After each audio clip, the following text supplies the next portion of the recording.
కైలాసాలో ఉన్నాడా, ఎక్కడ ఉన్నాడు, ఏ ఏ ఏ క్షేత్రాన ఉన్నాడంటే నెల్లూరు క్షేత్రాలు ఇక్కడ ఉన్నాడు. విపిఆర్ గ్రౌండ్లో ఇక్కడ మన కోసం ఉన్నారు. అందువల్ల ఈ కార్యక్రమం మనకి ఇంత దూరం వైభవంగా జరుగుతుంది. వాళ్ళు పూర్వ జన్మాల్లో ఎంత పూజ ఫలితం చేసి ఉండాలో, వాళ్ళ తల్లి ఎంత నోమెట్టి కని ఉండవాలి. కని ఉంటే ఈ కార్యక్రమం మారి సేవలు సంతోషంగా చేసుకోవాలి, అందరికీ లభించవాలి, ఉచితంగా చేస్తారు.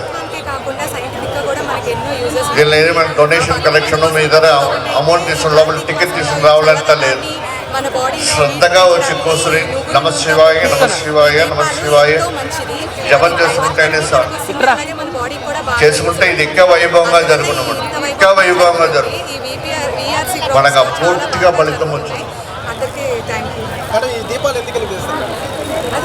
ఎక్కడ మరి జరుగుతుంది ఈ క్షేత్రాలు ఇది జరుగుతుంటే తొలినే చేసిన పూజ మనం కూడా పుణ్యం చేసి ఉండాలి, వాడు పుణ్యం చేసి ఉండడం వల్ల అందరినీ కలిసి ఏదో ఒకరు చేసే కార్యక్రమం కాదు.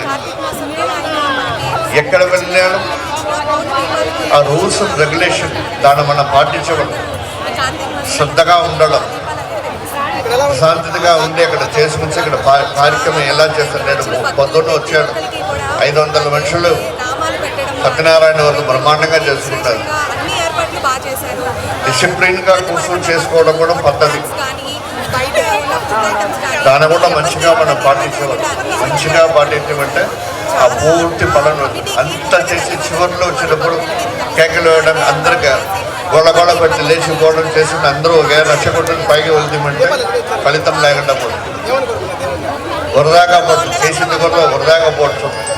దోషకాల సర్వేశ్వరంలో పూజ చేయడం, దోషకాల పూజ చెప్పి చేసిన దీపం పట్టించి శివుడికి కాస్త నీళ్లు పోసి ఈ కార్తీక మాసంలో అభిషేకం పాలు పోసి బిల్వేతనం దాన్ని బరిదింటేనే తన భగవంతుడు అనుగ్రహం మనకు పరిపూర్ణంగా దొరుకుతుంది. నేను ఎక్కడనే మరి మనకు దొరకదు. జనాభా వస్తారు. ఆ శివయ్యకి నీళ్లతో అభిషేకం పాటించాలి. వివరాన 10 సంవత్సరంగా లక్ష దీపోత్సవం చెప్పేసి వాళ్ళు ఎత్తి ఆ ఫౌండేషన్ ఎత్తి వాళ్ళు చేయడం, మనంతా పాల్గొనడం. నేను 3వ సంవత్సరం వచ్చాను. ఓం నమ శివాయ అనుకోవాలి. సంతోషంగా ఆ కార్తీక మాసం ఒక రోజు చేసేటప్పుడు చాలు మనకి వచ్చి మనం పాల్గొని మనం పూజ చేసుకుంటే చాలు. మనకు అందరికీ వాళ్ళు మినిస్టర్ కాదు, మనందా మినిస్టర్. మనంతా అంత లక్షణంగా తీసుకొచ్చి పూసలు పెట్టి ఏ లగిన విధంగా అన్ని కార్యక్రమాలు సమకూర్చుగా అంత ఇద్దరు వాళ్ళు గొప్పడం మనం గొప్పడం ఎవరు గొప్ప మన వారు చేసేందుకు పూర్వజన్మ సుకృతం పుణ్యం చేసుకుంటాం.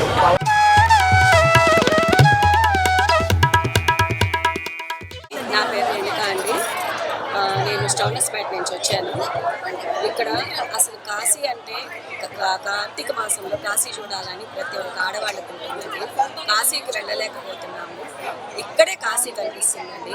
కాశీ విశ్వనాథుడు, కామాక్షి అమ్మవారు ఇక్కడ కొలువైనట్టుగా ఉన్నారండి. జయకాశీ. గౌరవనీయులైన విపిఆర్ సార్ గారు, ప్రశాంతి మేడం గారు 10 సంవత్సరాల నుంచి ఈ కార్యక్రమాన్ని నిర్భయంగా లక్షల భక్తుల్ని ఒక దగ్గర చేసి ఇంకా దీపాలు పెట్టి సామవేద గానాలు వందల ఉపదేశాలతో వేద పండితులు వాళ్ళు చేసిన పూర్వపుణ్య సుకృతం వాళ్ళ పుణ్యాల మనల్ని పాలు పంచుకునేటట్లు చేస్తారు. పండరీనాథుడు మందిరము, గణేశుడి మందిరము అసలుకి చూస్తుంటే కన్నుల పండుగ ఉంది. ఈ సంవత్సరం నేను ఇక్కడ ఆల్రెడీ రావడం అదృష్టం నేను భావిస్తున్నాను. ఎన్నో రోజులు కోసం ఎదురు చూస్తున్నాము. ఈ రోజు వచ్చింది మాకు ఎంతో సంతోషంగా సంతోషంగా ఒక్కొక్కరికి డివైడ్ చేసేసి మేము 5 గంటలకు వచ్చేసి దీపాలు కానీ, నూనె కానీ, ఒత్తులు కానీ ఎవరికి ఇవ్వండి లోటు లేకుండా దీపాలు వెలిగించడానికి మేము చాలా సహకరించాము. ఈ అవకాశం దానికి TV9 వాళ్ళకి థ్యాంక్ యూ.